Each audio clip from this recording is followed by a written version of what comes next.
is part 7 of The Ineffable Name by the Honorable Yahweh, Beit Nun Sophie Yahweh, Yahweh Ben Yahweh. The name Yahweh has the power to free you. And what we have been learning about the ineffable name, the ineffable word, denotes the character of the owner and possessor of the name. Since we are the children of Yahweh, we are his heirs. Now that's in the book. Romans 8, 7, verse 16 and verse 17. Romans 8. Read. The Spirit itself beareth witness with our spirit. Now, some people ask me how, even today a lawyer asks me, how can you prove we're the children of Judah? What is your support? I immediately jumped up out of my chair, grabbed my Bible, ran around my desk, and showed this lawyer our proof. And he said, yeah. Submitted. Didn't know it was in the Bible. He wanted to know what was my support for us being Judah. And who was Judah and what difference did it make? So I showed that Judah is black, carried into captivity, that we are the children of Abraham and would be here for 400 years, that I would come and judge the nation. And then I showed him that Judah is chosen to be the ruler forever. And he said, wow. He said, I'm a lawyer, but I admit I'm slow. Then he said, I want to be your student, and I want to be a good student. And I said, I accept you as my student. And knowledge of the name gives you that power. Romans 8, 16 and 17. Read. The Spirit itself beareth witness with our spirit that we are the children of Yahweh. How many of you can accept that? Praise God.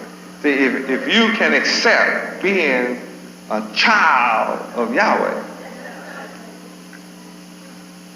you can't be a child of God. That's impossible. Why? God is a title.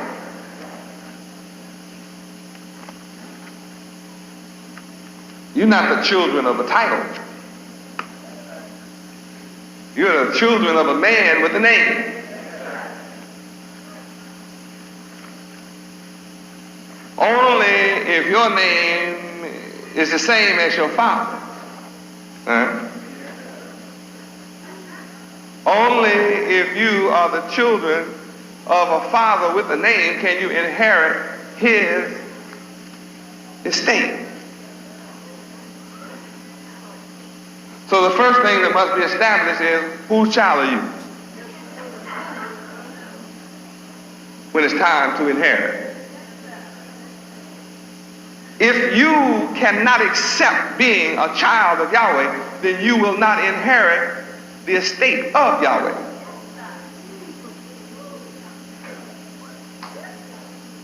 What is ironic is my job is not to convince you that you are a child of Yahweh.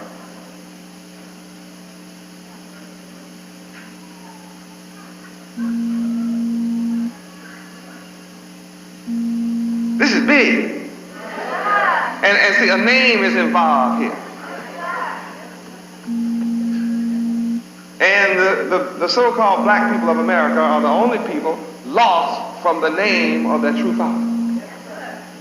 Call him God. God is not a name.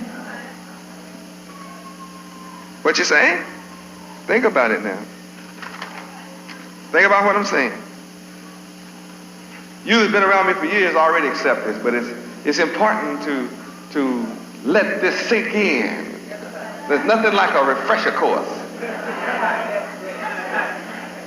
Now, those of us who think we know all about this do not study in regard to your inheritance. Because you think you know all about this. And make the mistake that because I can say I'm a child of Yahweh, I know all there is that need to be known, and it's over now, and so I'll just dress in white and walk around town and wait on the end. See what the end is going to be. See, when the end comes, you'll be on the outside, looking in, without knowledge.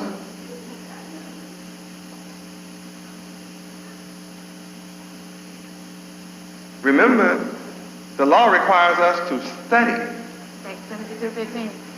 to show ourselves approved under Yahweh, to receive our inheritance.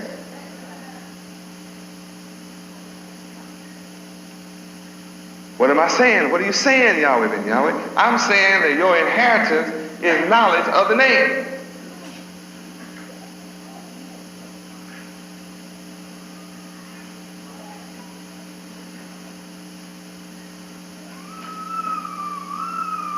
Some have been around me for 7 years and say, praise Yahweh, and they have grown accustomed to saying Yahweh Ben Yahweh, but they have not grown into the knowledge of the name.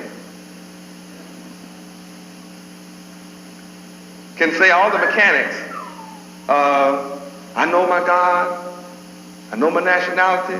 I know my history, language, culture, name. Know I got land. Praise Yahweh. When Hebrew Israelite. Glory. Hallelujah. Ready to go home. And still sitting in poverty.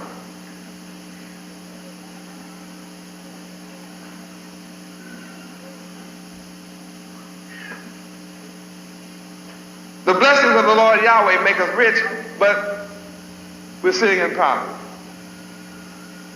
How can you be blessed and in poverty at the same time? See, that's incongruent to be living in poverty, and at the same time Yahweh's telling you you're blessed. In another scripture he says, but you really are rich. You're in poverty and going through trials and tribulations for nothing. You're really rich. Yes, in Revelation 2:9, it's revealed to you that you really are rich. Well, why aren't you?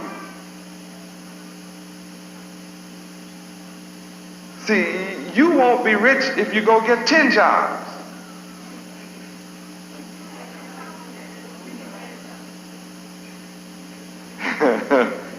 Ten jobs won't make you rich.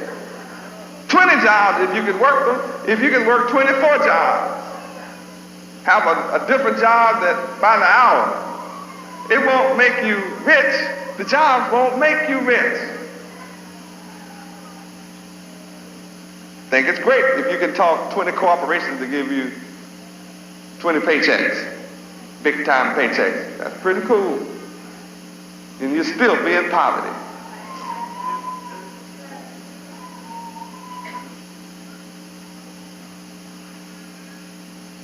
Without the knowledge of the name, Yahweh, you're in poverty.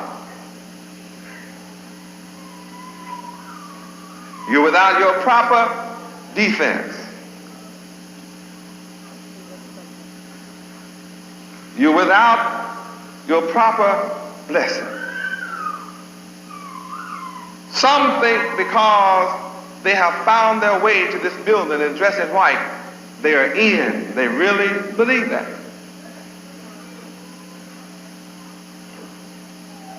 And I'm building all around you and you can't see me building.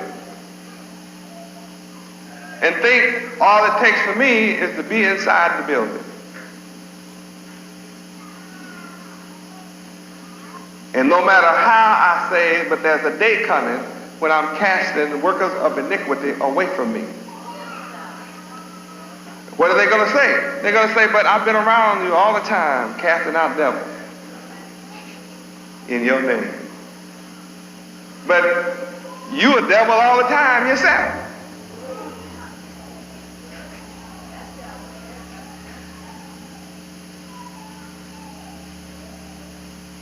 Knowledge of the name will make you honest.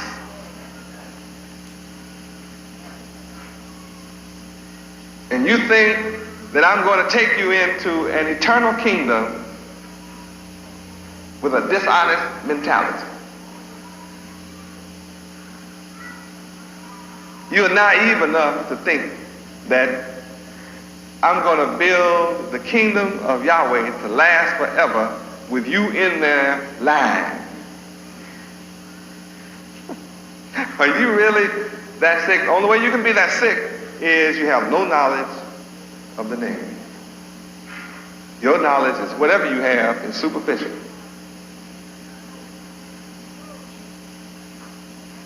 That's why many are called. But only a few will choose to make up that number. See, something has to be sealed in your forehead. It's called a name. That's what Revelation 7:4 says. The name must be sealed in your forehead. But you think the name is sealed when you can say Yahweh. The devil says Yahweh.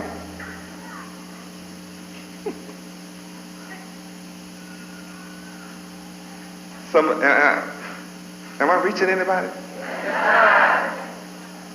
If all you can claim is you know the name, and that means it's sealed, well, what about the devil?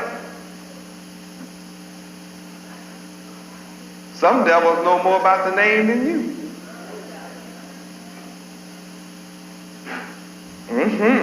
There are some devils that have studied more about this name than you have. And it's not sealed in them. So what makes you sit here thinking the name Yahweh is sealed in your forehead because you can say it? And you are too lazy to claim your inheritance. To claim your inheritance, you have to study the name.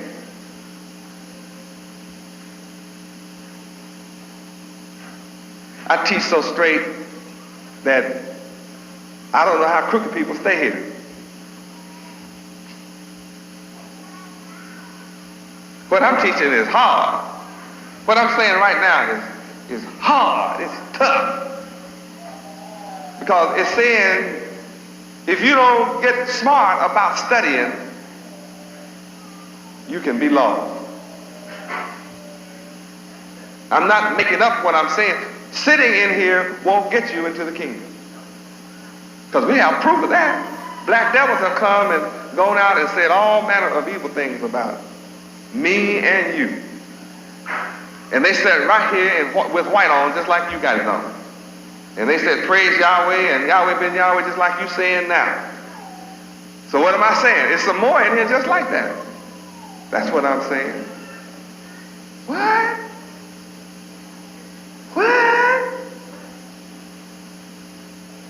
Ooh, I wonder how they have nerve. Same way the others that had nerve. The devil has nerve. When the sons of Yahweh came, he had nerve to come among them. Yeah, and that's nerve. What did he come for? To help? He proved what he came for. He destroyed Job's house. He was allowed to stay among the sons of Yahweh, and he destroyed Job and his sons. He destroyed all of Job's sons, killed them. That's what happens when you allow Satan to stay in your mind. Now, you can cast him out. You can resist Satan. Y'all read that? Resist Satan and he'll flee. Is there anybody that has never seen that scripture? Resist Satan. You've never seen it? Well, I don't have to read it again, man. You know about it. But you have to want to resist him. When you resist Satan and he flees from you, you can take all about the name into yourself.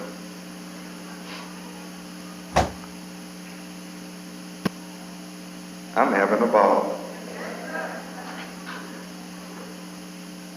The ineffable word.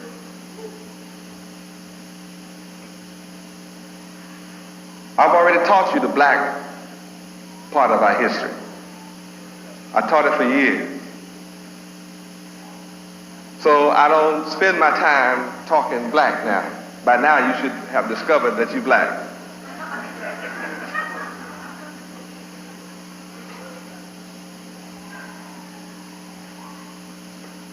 So there's no need for me to keep telling you the obvious. Now we have to be serious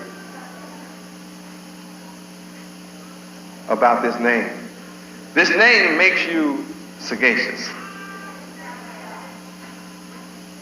Solomon was the wisest king that ever lived concerning the name, because of the name. It wasn't his name. He was famous concerning it. So I'm here to give you what belongs to you. See, nowhere can we read Solomon and discover that this is our heritage. We felt like, boy, Solomon was sure smart. Wish I was smart like that. Well, you could be smarter than Solomon. How many would like to be known around the world as smarter than Solomon? Greater than Solomon? Well, that's what I come to do. Make you greater than Solomon. Why do you think a greater than Solomon is here?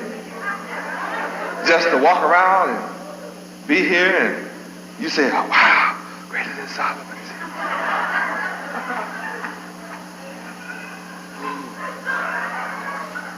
Here comes one greater than Solomon.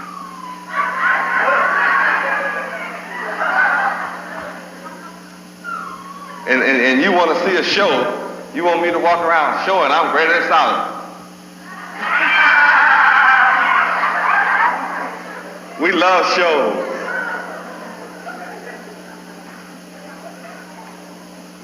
See, what you're waiting on to show you I'm greater than Solomon is, see, Solomon had 1,000 wives, so I know Yahweh Ben Yahweh gonna have at least 2,000.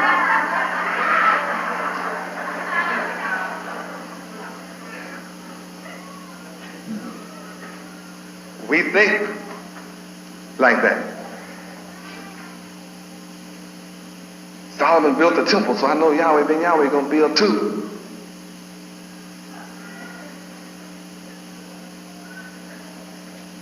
Solomon wrote 1,000 songs. I know Yahweh Ben Yahweh is gonna write 2,000. So he's greater.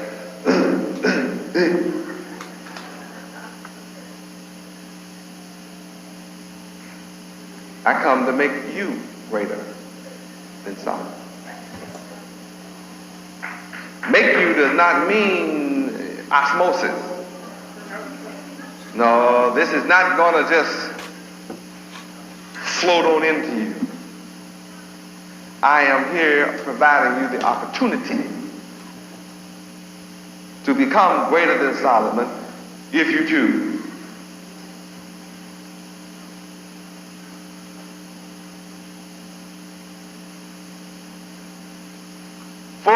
Years after Solomon, 3,000 years after Solomon, 3,500 years after Solomon, we still talking about it.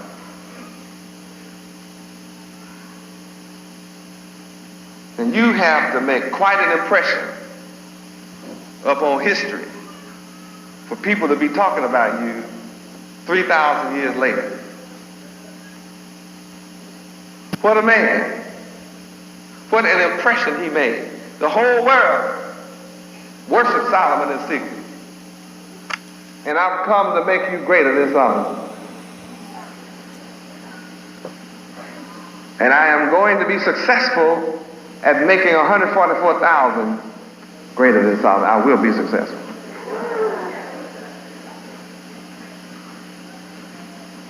Is there opportunity open for you? Yes. Yes. You can give up and be content. Or you can take my yoke upon you and learn of me, who is greater than Solomon. I'm greater than Solomon. So if you take my yoke upon you and learn of me, when you learn of me, you got it. Huh? Then you'll be greater than Solomon, won't you? So that's what this name is all about. The knowledge of this name alone will make you greater than Solomon eternally. Solomon is being talked about for almost 4,000 years. How long will you be talked about greater than him?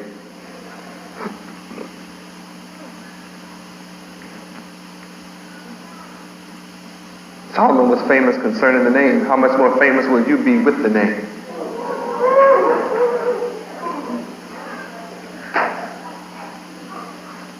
How many of you understand why I will not allow you to be called Yahweh Ben Yahweh? I mean, how can you be a fool talking about you the son of the genius? That's impossible. I want to make this point real clear to you. You are the children of Yahweh. At some point, you must choose to learn of your Father and be like He is. Perfect.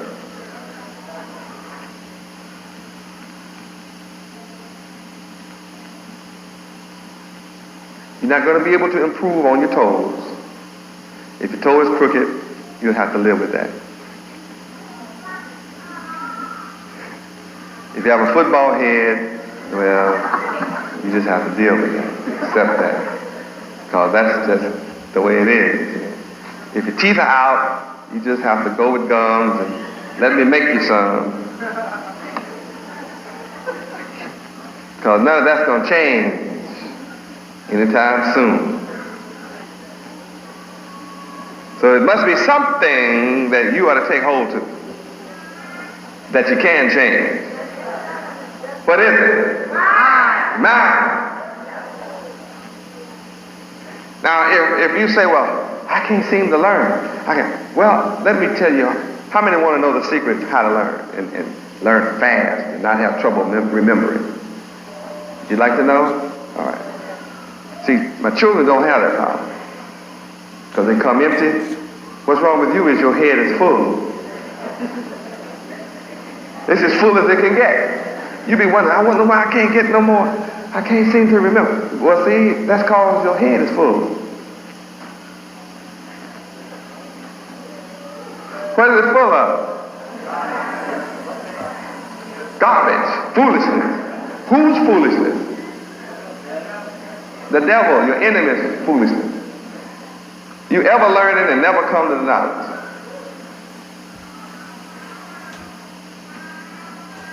So, there's a secret scripture which says, you must be born again. You have to have a new mind. You must be renewed in the spirit of your mind. What's wrong with your present spirit? Corrupt, wicked, immoral, full of everything that keeps you destroyed. It's just full of it. Your head is full.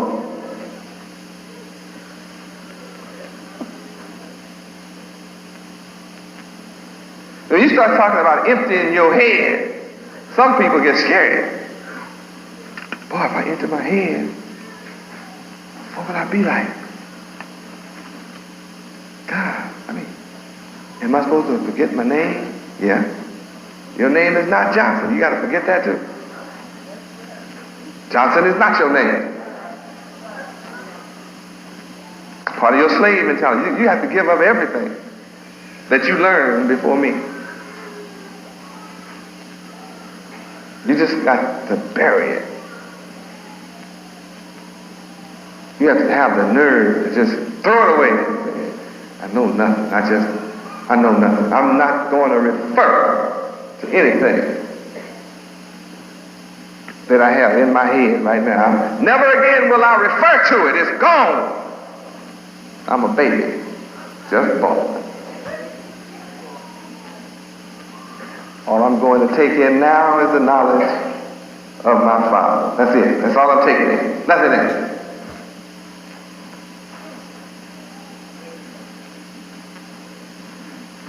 You look at me as if, what is he talking about? I lay it out to you in terms, focus on my mind. Do you sometimes see yourself focusing on something other than my mind? What does it benefit you beside a temporary joy? What do you get beside temporary joy? Is your joy long lasting? What good is it to sit around me 7 years and have the same mind you've had from the beginning? Who am I talking to? Every one of you with the same old mind you've always had. That's who. Well, I got rid of 50%. Well, I'm talking to the 50% you still holding on to.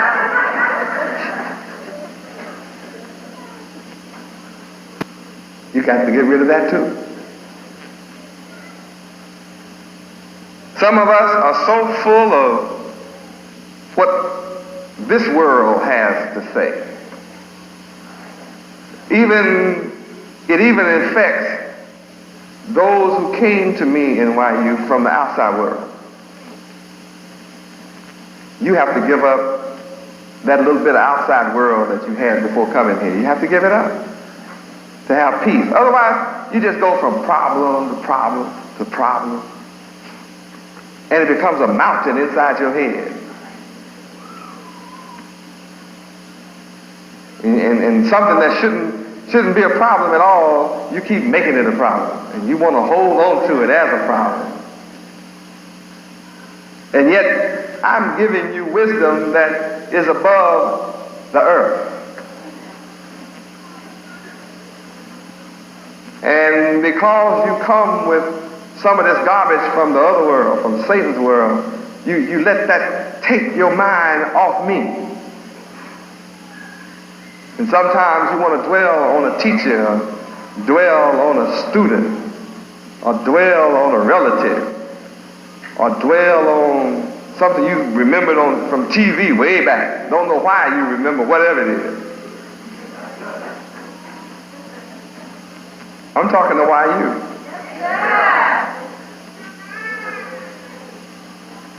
And instead of talking about me, you look for a friend in NYU to talk about a teacher. To hell with the teacher. I'm your teacher.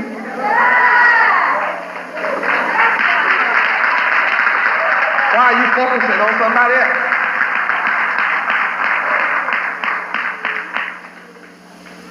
People sitting in your classroom as a teacher is not God. Your challenge is to overcome them. That's your little job. Show me that you have my God mind in you by being able to overcome them. Whoever the teacher is that's stupid, that's tough, and don't walk around calling them stupid. Because you're more stupid than focus on them. But you don't focus on something you say is stupid. That makes you stupid to focus on stupidity.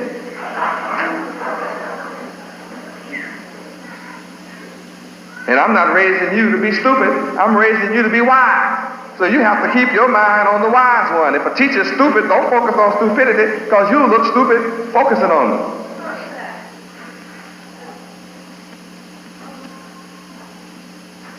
What good is it going to do you for me to tell you, yeah, he's stupid? The teacher you're talking about is stupid. Right. Now what? What are you going to do about it? Complain about stupidity? Or focus on my divine mind and take my divinity into yourself as your personal possession? And you'll be raised above, high above all stupid teachers. That's what I have you in YU for, to overcome all stupidity, even your own. Yahweh. I'm not raising Yahweh University up to be equal to my teacher. I'm raising Yahweh University up to be what? Superior to your teacher.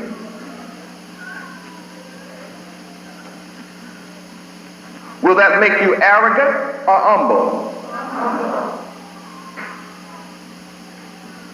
So why do you have a problem? How many of you comprehend what I'm saying? If I'm your focus, if you keep your mind stayed on me, what will you have? Now you know where it's found. Now, when you come to me with a disturbed mind,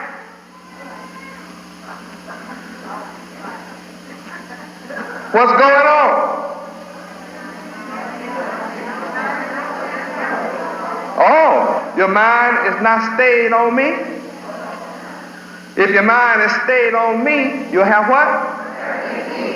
So if you come to me with something other than peace, where's your mind? Off me. Well, why are you coming to me with your mind off me? You want to take my mind off myself. You want to redirect my mind to something that's not worth the time of day.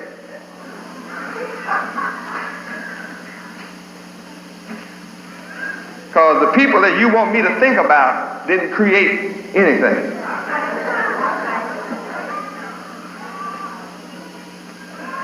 You should come to me telling me what you discovered about what I teach. But you want to talk to me about somebody stupid. You want me to be crazy. You trying to make yourself go crazy by thinking about somebody else. You'll just be crazy. Now, I'm telling you, I'm not going to let you bring my mind down to dwell on foolishness. Will I listen to you? Yes. But when I finish listening, I'm still going to tell you, why don't you keep your mind focused on me? But so-and-so don't like me. Well, can they save you?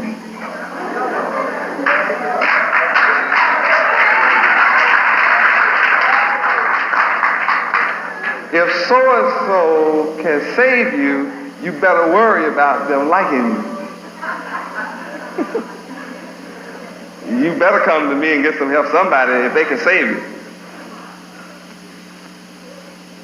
So-and-so in school, some of my schoolmates, they don't like me and they talk about me.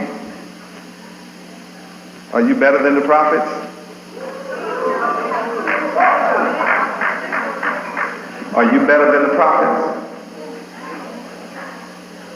What happened to the prophets? Were they persecuted? Talked about? What's your reward if they don't like you? Heaven. Heaven. You want to go to hell because they don't like you? You want to refocus your mind on them and go to hell with them? People don't like you if you got my spirit operating in you, and they don't like you, they're going to hell. That should make you recharge right there. Say, wow, people talking about me going to hell. Praise God. That's what I do. I'm not at all worried about who talks about me. Child, that's wonderful. Look how important I am. They have to talk about me. I gotta be important. I wouldn't be on your mind. I'm a good man. So if you don't talk good about me, then you have to be a bad man. And that's funny because I know where all bad folk going.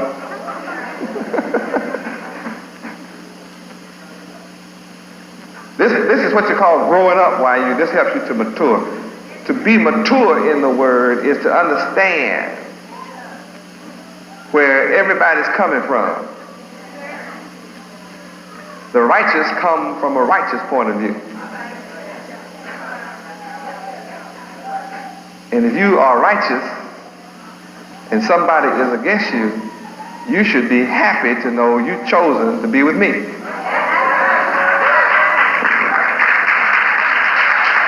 So that's what it means.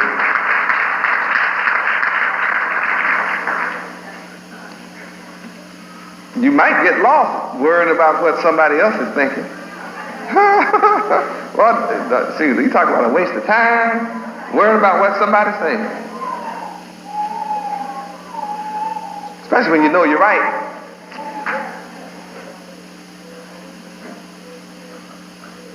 Anybody, why are you glad about what I'm talking about? What are we talking about? I am talking about an approach to the name. Romans chapter 8, verse 16 and 17. We didn't finish.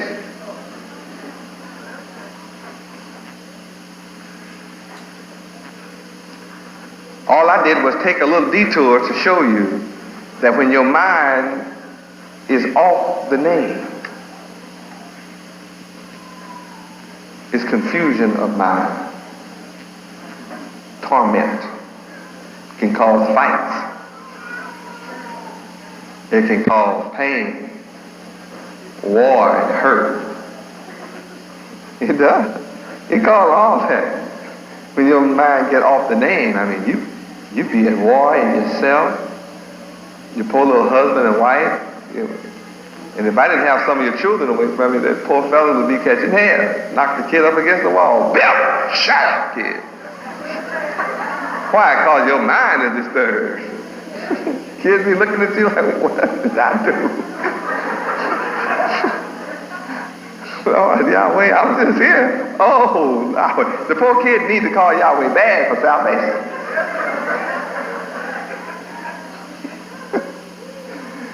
Read verse 16 and 17. Read. The Spirit itself beareth witness with our spirit that we are the children of Yahweh. And if children, then heirs, heirs of Yahweh, and joint heirs with Christ, Yahweh Ben Yahweh. If so be that we suffer with him, that we may be also glorified together. See, the Son has to suffer. I have to suffer my name being cast out of evil. We read about it in the paper. But look what's going to happen in the end when we are the children of the name Yahweh. We're going to be glorified. And we're being glorified together as family. We're heirs, joint heirs with the Son, Yahweh Ben Yahweh.